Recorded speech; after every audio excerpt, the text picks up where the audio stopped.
ನಿಮ್ಮಲ್ಲಿ ವಿಷ್ಣು ವ್ರತಗಳಿದ್ರೆ ಎಂಥ ಬಲಿಷ್ಠರ ಅತಿಕ್ರಮಣಗಳಾದರೂ ಅದನ್ನು ಎದುರಿಸುವ ಸಾಮರ್ಥ್ಯ ನಿಮಗೆ ಬರುತ್ತೆ ಎನ್ನಲಿಕ್ಕೆ ಒಂದು ಸಾಕ್ಷಿಯಾಗಿ ಏಕಾದಶಿ ಕಥೆಯನ್ನು ಹೇಳಿದ್ದಾರೆ. ಏಕಾದಶಿ ದಿವಸ ಖಂಡಿತ ಇದು ಬ್ರಾಹ್ಮಣರ ವ್ರತ ಅಲ್ಲ, ಇದು ಮಾನವರ ವ್ರತ. ಅದು ಏಕಾದಶಿ ದಿನ ನಭೋಕ್ತವ್ಯಂ ಸಂಪ್ರಾಪ್ತೆ ಹರಿವಾಸರೆ. ತಿನ್ನಬಾರದು ಏಕಾದಶಿ ದಿವಸ. ತಿಂದರೆ ಮಹಾಪಾಪ. ಮಧ್ವಾಚಾರ್ಯರು ಈ ಮಣ್ಣಿನಲ್ಲಿ ನಿಂತು ಹೇಳಿದ ಮಾತುಗಳು: ವರಂ ಸ್ವಮಾತೃಗಮನಂ, ವರಂ ಗೋಮಾಂಸ ಭಕ್ಷಣಂ, ವರಂ ಹತ್ಯಾ ಸುರಾಪಾನಂ, ಏಕಾದಶ್ಯಾನ್ನ ಭಕ್ಷಣಾತ್.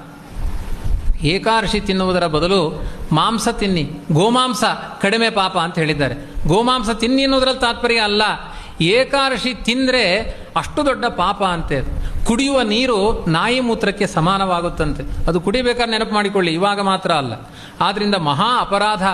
ಏಕಾದಶಿ ದಿವಸ ಯಾವುದೇ ಕಾರಣದಿಂದ 14 ವರ್ಷ ದಾಟಿ 80 ವರ್ಷ ಮುಟ್ಟುವ ತನಕ ಏಕಾದಶಿ ತಿಂದವರಿಗೆ ಮಹಾಭಯಂಕರ ಪಾಪಗಳಿದ್ದಾವೆ ಅಂತ ಹೇಳಿದ್ದಾರೆ.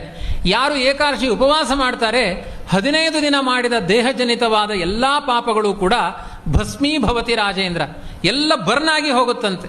ಆ ಹುಟ್ಟಿದ ಬೆಂಕಿ, ಆ ಹಸಿವೆಯ ಬೆಂಕಿ ನಮ್ಮ ಪಾಪಗಳನ್ನೆಲ್ಲ ನಾಶ ಮಾಡುತ್ತೆ. ಹಾಗಾಗಿ ಏಕಾದಶಿ ಉಪವಾಸ ಮಾಡಬೇಕು.